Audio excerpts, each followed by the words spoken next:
Meninas, meninos, olá! Precisamos continuar conversando sobre Covid-19. Infelizmente, o Brasil está atingindo recordes diários de média móvel já acima de 1.700.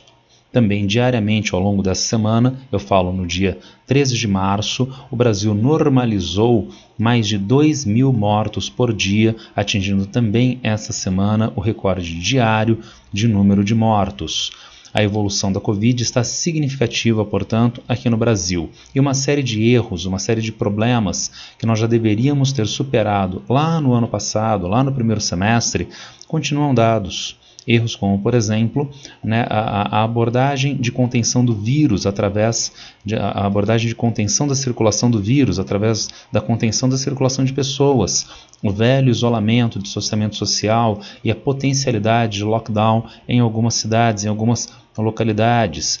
Também erros no que diz respeito à questão econômica, que ainda são mantidos e reforçam o problema da abertura do comércio, abertura das atividades econômicas e, consequentemente, da circulação do vírus. Precisamos, então, voltar a todos estes temas mais uma vez na nossa apresentação de hoje. Mas, na apresentação de hoje, eu vou introduzir mais um tema diferente, que é a noção de sindemia. Então, nós vamos trabalhar agora a ideia de economia e enfrentamento sindêmico. Vamos averiguar o que seria uma sindemia, como nós podemos entender também a Covid-19 para além de uma pandemia como uma sindemia. Vejamos então isto a partir de agora. Economia e Covid. Então são alguns temas que, como eu disse, nós já deveríamos ter superado ao longo do ano passado, deste ano. Covid, novo vírus, ausência ou escassez de vacinas e terapias. Então, nesta semana, eu estou no sábado, dia 13, a Anvisa autorizou aqui no Brasil o primeiro medicamento de tratamento, a primeira terapia com Remdesivir, mas nós ainda precisamos produzir este medicamento, nós ainda precisamos distribuir esse medicamento, e é um medicamento, o ideal é que ele não seja utilizado, o ideal é que as pessoas não estejam contagiadas de Covid-19 pelo SARS-CoV-2, e, portanto, que elas sejam vacinadas, mas as vacinas avançam ainda tão lentamente aqui no Brasil. Mas nós temos tendências hospitalares agora de superlotação e de estresse das equipes. No município de São Carlos, de onde eu faço este vídeo, São Carlos, interior de São Paulo, nós encontramos já 100% de ocupação dos leitos Covid. São Carlos é uma das 53 cidades do estado de São Paulo que está hoje com 100% de ocupação de leitos de UTI Covid. O governador do estado e alguns prefeitos se esforçam adequadamente na abertura de novos leitos, mas vejam este problema, estresse das equipes. Então não é só o leito de enfermaria, não é só o leito especialmente de UTI. Quem vai cuidar destes leitos? Então, equipes de UTI são equipes complexas, numerosas, com médicos e enfermeiros que são qualificados, que têm anos de experiência. Essas equipes não são formadas rapidamente. Se é difícil a abertura de novos leitos, o treinamento dessas equipes médicas é ainda mais difícil. Então, vamos imaginar que num hospital tenham sido abertos mais 20, 30% de leitos de UTI. Então, foram contratados mais 20, 30% de pessoal qualificado? Não. Então vai haver um estresse significativo sobre estes médicos, o que já é em si errado, desumano e mais, pensando de maneira limitada e instrumental, essa equipe médica vai ter dificuldade para gerenciar esse acréscimo de demanda de leitos de UTI. É um problema de alta gravidade. Nós estamos sob descontrole com alta taxa de contágio e sabemos darwinianamente que, dada o descontrole da doença, a difusão descontrolada do SARS-CoV-2, variantes estão surgindo e nos países que tiveram maior descontrole, África do Sul, Reino Unido, Estados Unidos e Brasil. Já é diagnosticada agora, já é identificada agora mais uma cepa além da cepa do Amazonas, além da P1. Nós temos mais cepas que estão podendo se desenvolver, portanto, aqui no Brasil, cepas que são caracterizadas por maior transmissibilidade e letalidade. mobilidade e que podem dar margem para o não funcionamento das vacinas que já estão sendo operacionalizadas. Então, o que fazer diante desse quadro? Aquilo que nós dizíamos lá em fevereiro, lá em março de 2020.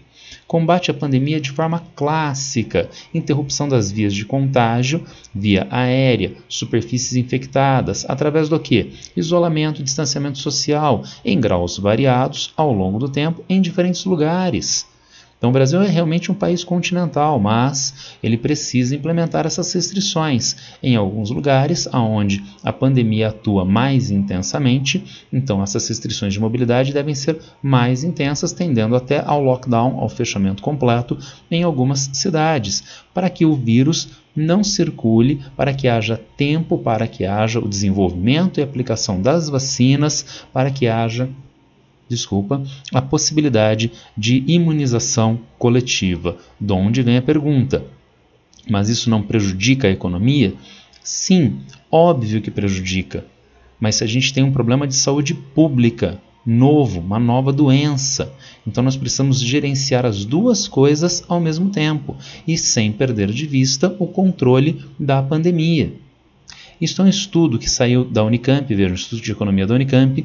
Municípios de São Paulo que adotaram um isolamento social mais severo não tiveram pior desempenho econômico, revela a pesquisa. Então, o que a pesquisa identificou?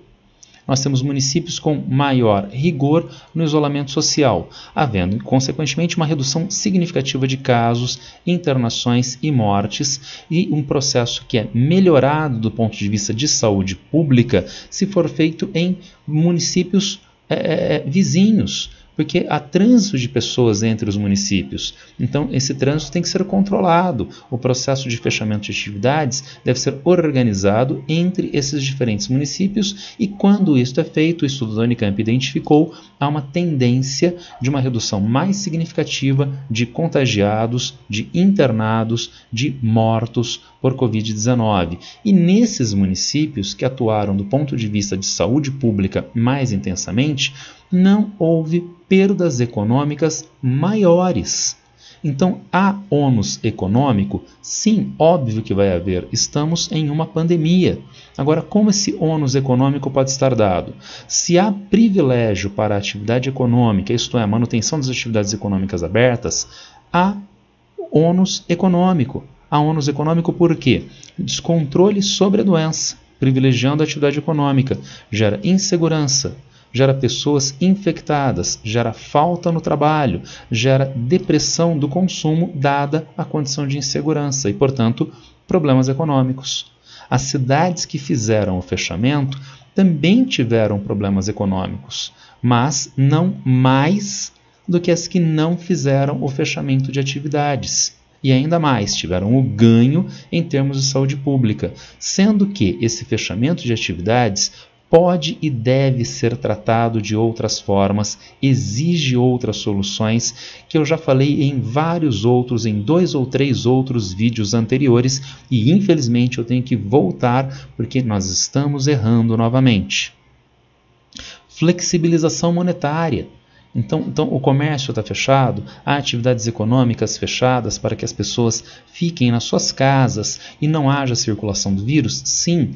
Mas o governo federal, o único que tem esta possibilidade, os governos municipais e estaduais não podem fazer isto, o governo federal atua em flexibilização monetária, viabilizando estatização dos fluxos de renda para pessoas, para empresas, para entes federativos. Então o recurso sai do governo federal e vai para a família, como é o caso de aposentadoria, como é o caso do Bolsa Família, como é o caso do seguro-desemprego, mas agora de forma ampliada, tendo em vista a situação necessária de isolamento e distanciamento social da Covid, não apenas para as pessoas, mas também para as empresas, porque o bar, o restaurante estão fechados. Então ele precisa ter aporte de recursos, né, como pessoa jurídica para continuar sustentando as suas contas, e mais os entes federativos, porque o Estado e o município estão perdendo a arrecadação neste contexto de Covid-19 e fechamento,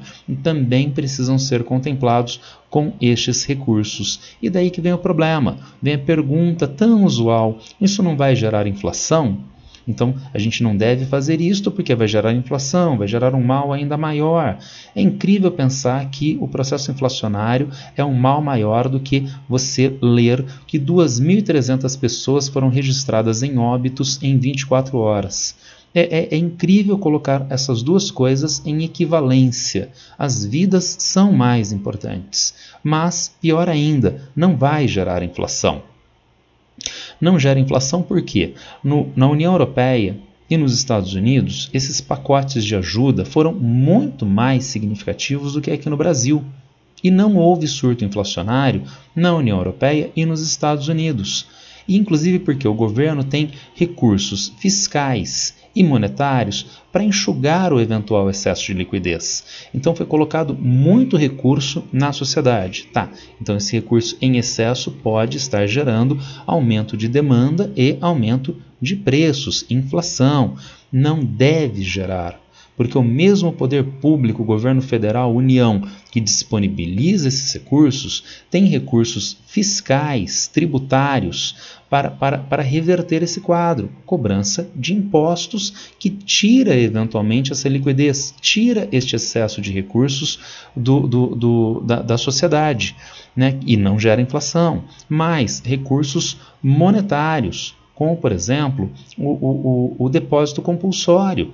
Depósito compulsório de bancos, aumenta o depósito que os bancos precisam fazer diariamente no Banco Central, diminui a oferta de recursos destes bancos para a sociedade, diminui, portanto, a liquidez, enxuga o excesso de liquidez, enxuga o excesso de dinheiro e, portanto, o governo pode e deve fazer isto, como os governos dos Estados Unidos e como a União Europeia fizeram. E tem recursos para se evitar processos inflacionários, como foi implementado nestes países. Porém, aqui no Brasil, houve inflação. Então, por que aqui no Brasil houve inflação ao longo do ano passado, persistente agora em 2021? Vejamos. Inflação no Brasil. O auxílio emergencial pagou primeiramente parcelas de R$ 600 e eventualmente parcelas de R$ 300. Não foi feita uma calibragem disto. Por exemplo, em Bolsa Família, será que todas as famílias contempladas com Bolsa Família recebem um valor fixo, por exemplo, R$ 300? Não, este valor é variável de família a família. Tem famílias que são mais carentes e demandam a quase totalidade da potencialidade do Bolsa Família. Tem famílias que não têm uma carência tão grande e recebem valores menores. Não foi feita esta calibragem.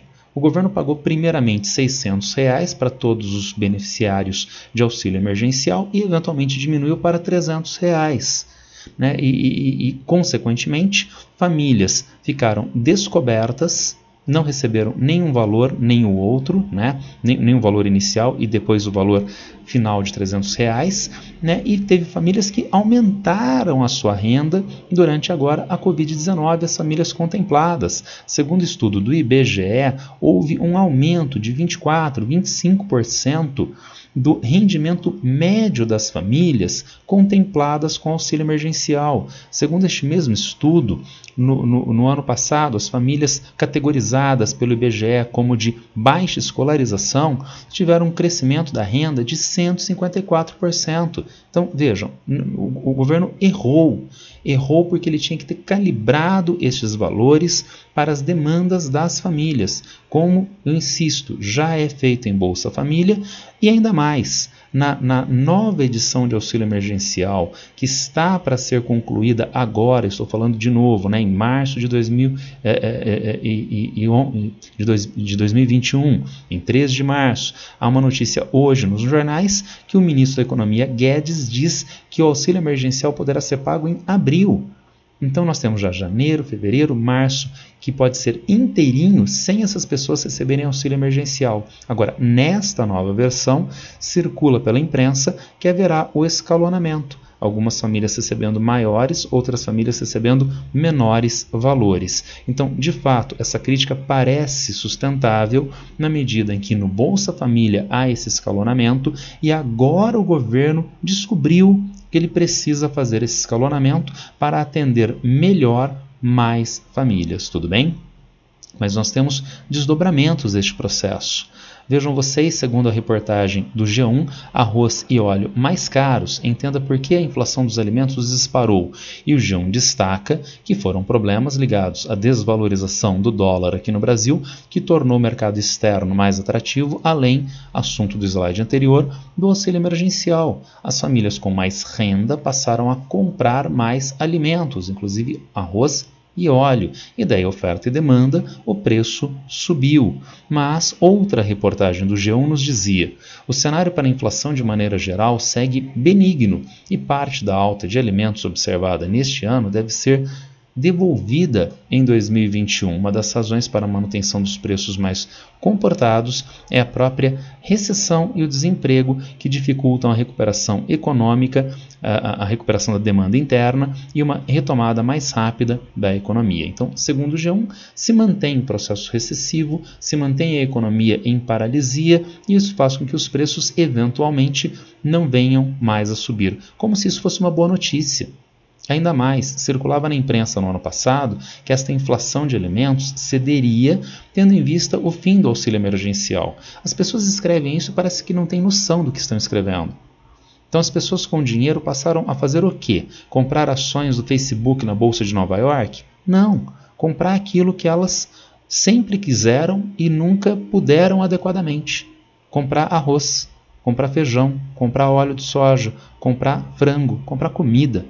Então isto mostra que é uma sociedade que não cria os canais, as estruturas para abastecimento da população, para segurança alimentar. E daí a preocupação dos meios de imprensa em relação à inflação e dizendo com a maior cara limpa de que essa inflação vai ceder. Por quê? Porque ainda há recessão, ainda há desemprego, que bom, não é? E ainda mais, com o fim do auxílio emergencial, as pessoas não vão mais ter renda para ficar comprando comida e os preços vão ceder novamente. Isto não é bom. Mas vamos avançar com a ideia de inflação. Então a inflação no Brasil ainda tem outras causas, mas vejam, causas que não têm relação também com o auxílio emergencial que a gente viu nos slides anteriores. Os preços administrados. Então o preço que é o resultado de aumento em contratos estabelecidos, por exemplo, em concessões, né? Contratos de concessão de energia elétrica, de telefonia, né? Que tem preços que são definidos por esse contrato por um determinado índice de variação de preços. E o preço dos combustíveis, com os 5 aumentos da gasolina, do óleo diesel que nós tivemos agora em 2021, nos nossos 2 primeiros meses do ano. Aumento de preços esses ligados aos aumentos de preços do petróleo no mercado mundial e a desvalorização do real frente ao dólar, tudo bem? Então, houve inflação no Brasil, diferentemente da União Europeia e dos Estados Unidos? Sim, mas essa inflação está ligada ao descontrole do governo no pagamento deste auxílio emergencial, que não calibrou adequadamente o auxílio emergencial, e mais, a fatores externos ao próprio auxílio emergencial, os preços administrados pelo governo e mais o aumento dos preços do petróleo. Então, como se combate essa inflação? Já que tem inflação, então a gente talvez tenha que conter esta inflação. Tem uma visão estreita, monetarista, que prega o aumento dos juros. Aumenta os juros, dificulta a compra a prazo, torna mais cara a compra a prazo, desaquece o consumo, diminui a demanda. Resultado, os preços não podem continuar subindo, mas alguém paga esta conta. Quem paga esta conta é o trabalhador, pequenos e médios empresários. Quem não paga esta conta é o grande empreendedor, as grandes empresas, que hoje se confundem com os bancos. Então, as grandes empresas, redes varejistas, não é? As grandes indústrias, elas se confundem com os bancos no processo de financiarização.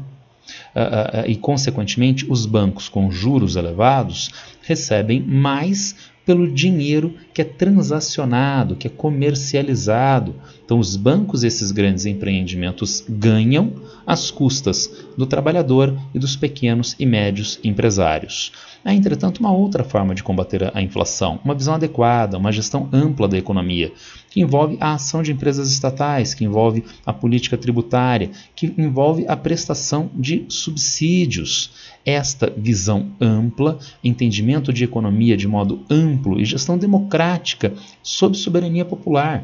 A economia não é um campo meramente técnico que funciona de acordo com a visão de burocratas, de economistas matematizados. A economia é da sociedade. E a sociedade, democraticamente, pode e deve pensar a organização desta atividade econômica com vistas, entre outros, ao combate de inflação. E este pensamento amplo acerca da economia acaba se agregando bastante bem à ideia de combate à sindemia que eu citei na apresentação. Então, o que é essa sindemia? E como ela precisa ser vista de uma maneira mais ampla do que a mera dita pandemia? Vejamos isto. Sindemia. Sindemia é um conceito criado pelo médico e antropólogo americano Singer em relação a AIDS, a difusão da AIDS nos anos 1980. E o que esse médico entende por sindemia? Vejamos, um modelo de saúde que se concentra no complexo biosocial, ou seja, nos fatores sociais e ambientais que promovem e potencializam os efeitos negativos da interação de uma determinada doença. Vamos dar uma olhadinha como essa ideia de sindemia pode se encaixar, por exemplo, ao SARS-CoV-2, ao que hoje é chamado de pandemia, e lembrando, epidemia numa área restrita, pandemia de caráter mundial e agora esta nova noção de sindemia envolvendo então um complexo biosocial. Vejamos. Aqui nós temos a Covid-19, que tem uma taxa de letalidade que é variável de país a país, de tempos em tempos, mas pode oscilar aí na faixa de uns 2%, menos a determinados grupos, como idosos, como pessoas dotadas de comorbidades e minorias discriminadas, por exemplo, negros nos Estados Unidos, imigrantes no Reino Unido, que têm taxa de letalidade maior na Covid-19, tudo bem? Agora, o que acontece, por exemplo, com essas comorbidades? Vejamos. São pessoas que têm câncer, obesidade, diabetes ou doenças respiratórias. Essas pessoas contaminadas pelo SARS-CoV-2 têm um aumento de chances de piora da doença e de vir a óbito, tá certo? Mas vamos nos perguntar, por que há pessoas crescentemente com câncer na sociedade atualmente? Pelo aumento da expectativa de vida, sim, e pelas causas ambientais, como é o caso de tabagismo, como é o caso do consumo de álcool, como é o caso de uma alimentação precária. Então, obesidade e diabetes também aumentam a letalidade do SARS-CoV-2, mas a obesidade e diabetes também por tabagismo, álcool, alimentação de ultraprocessados, que também contribui para o câncer. E doenças respiratórias, mas uma causa de doenças respiratórias é a poluição do ar em grandes cidades. Agora, por que há tabagismo? Por que há consumo abusivo de álcool? Por que há consumo de alimentos inadequados, exposição à poluição? Todos estes fatores evidenciam interações múltiplas de causas biológicas, sim, mas não apenas, também de causas sociais. A poluição é social, os ritmos de vida que levam a uma má alimentação, tabagismo e alcoolismo estão ligados à sociedade, e não apenas no que diz respeito a comorbidades. Estamos esquecendo aqui embaixo as minorias discriminadas. O SARS-CoV-2 não sabe que é branco ou preto. O SARS-CoV-2 não sabe se é cristão ou se é muçulmano migrante no Reino Unido. Mas a letalidade junto aos negros americanos é maior.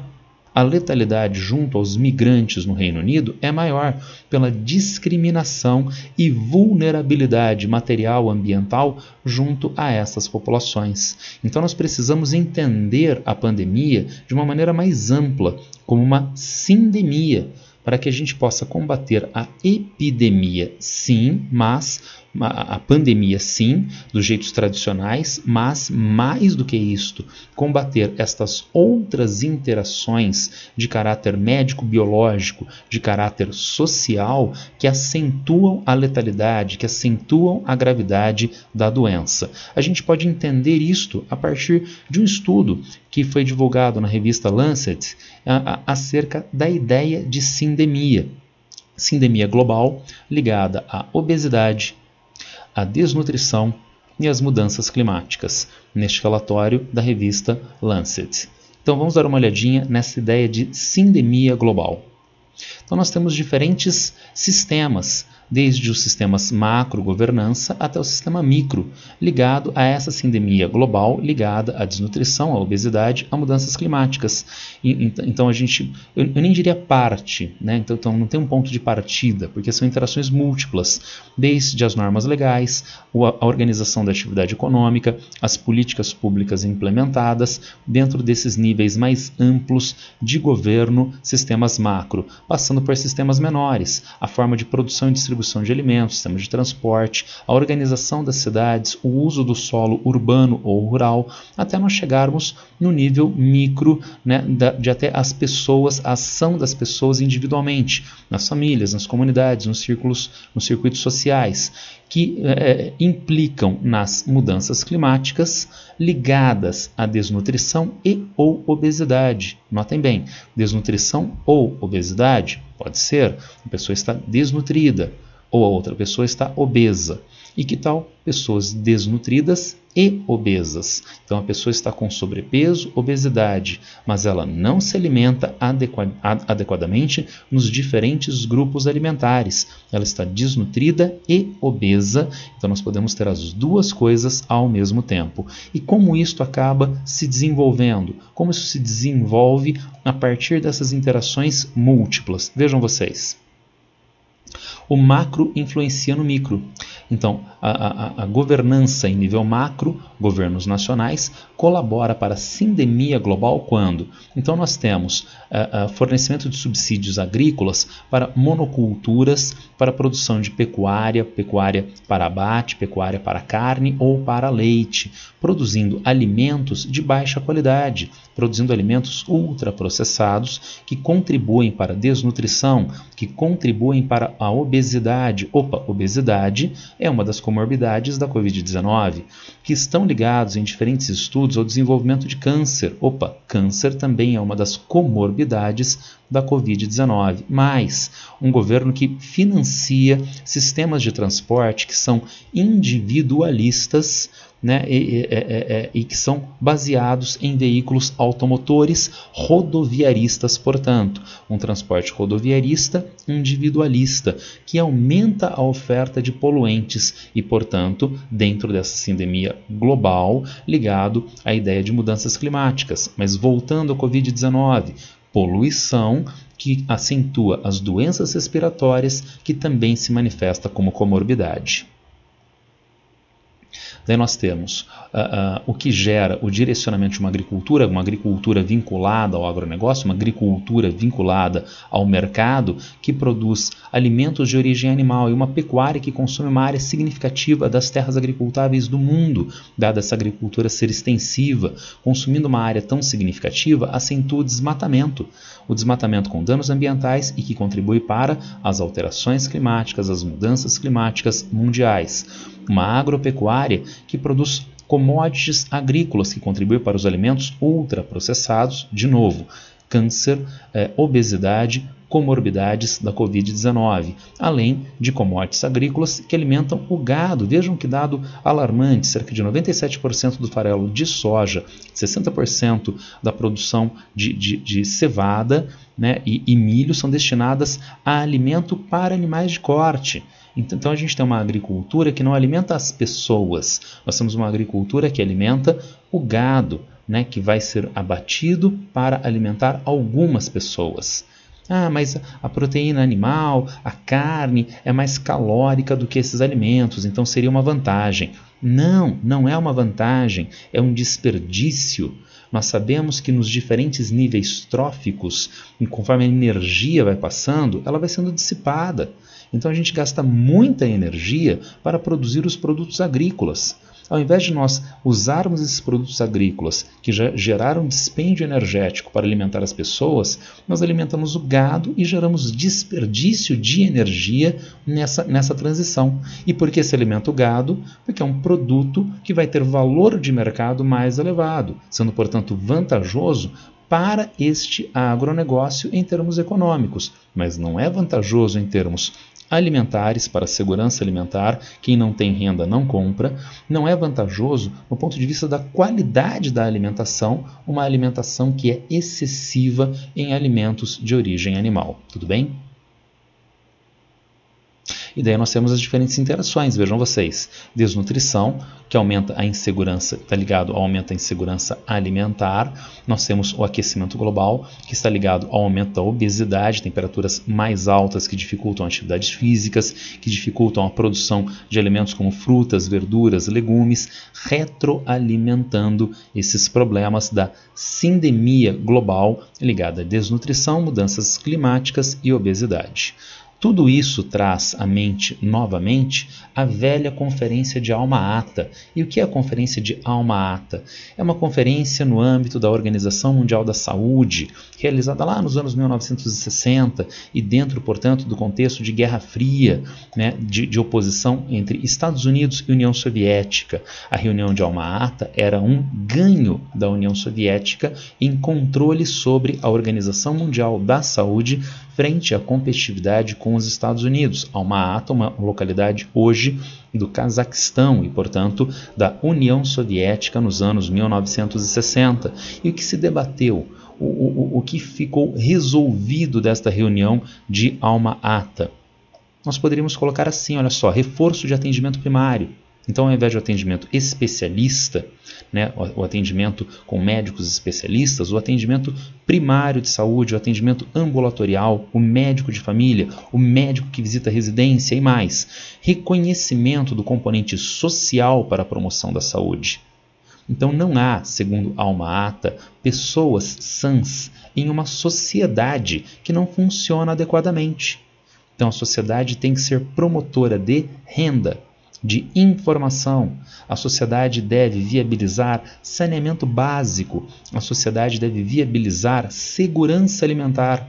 Agora nós temos um ambiente adequado para a sustentação de pessoas sãs. Entretanto, a reunião de Alma-Ata, a conferência dos anos 1960, já nos anos 1970, começou a sofrer fortes críticas de que ela era idealista demais. Então continua sim a ideia de atenção primária, mas já sob críticas, e ainda mais, com maior intervenção técnica. E isso beneficia quem? Quem é beneficiado com essa intervenção técnica? Será que é o paciente? Será que é a saúde pensada coletivamente, saúde pública? Tem um ganho, dada a melhor qualidade técnica de atendimento. Mas e as indústrias que aportam esses equipamentos médicos de alto custo? E o financiamento para a aquisição desses equipamentos através do setor financeiro? Estes é que são os grandes beneficiados, tá certo? Além da introdução de metas e aferições dentro de uma lógica Foucaultiana de biopoder. Lentamente, então, aqueles ideais de Alma-Ata vão sendo dilapidados nos anos 1970, até nós chegarmos aos anos 1980, quando a própria Organização Mundial da Saúde tende ao maior esvaziamento. Esvaziamento em financiamento, esvaziamento em funções, sendo substituída em boa parte das suas atribuições pelo Banco Mundial. Nós sabemos que o Banco Mundial tem, dentro da sua estrutura organizacional, maior força dos países centrais, em especial dos Estados Unidos. Nós sabemos então que o Banco Mundial, junto com outras instituições como o Fundo Monetário Internacional, se tornaram veículos, né, das necessidades dos países centrais dos Estados Unidos de difusão do neoliberalismo a partir dos anos 1980. Com a Organização Mundial da Saúde esvaziada, com os ideais de Alma Ata dilapidados, avançou significativamente uma saúde através do Banco Mundial com pano de fundo neoliberal, uma saúde de caracterização individualista. Eu pago o meu plano de saúde.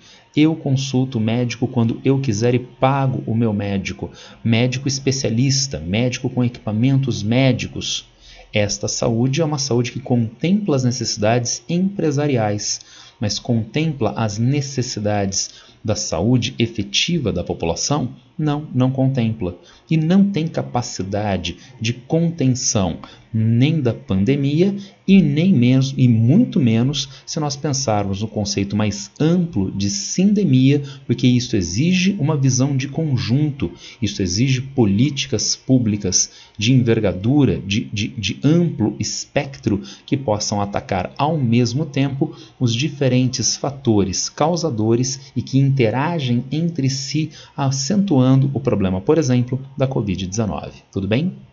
Era isso que eu queria passar para vocês hoje. Já sabem, se tiver alguma dúvida, alguma pergunta acerca desse ou qualquer outro tema, basta me encontrar a qualquer tempo nas redes sociais. Abraço para todo mundo e boa sorte.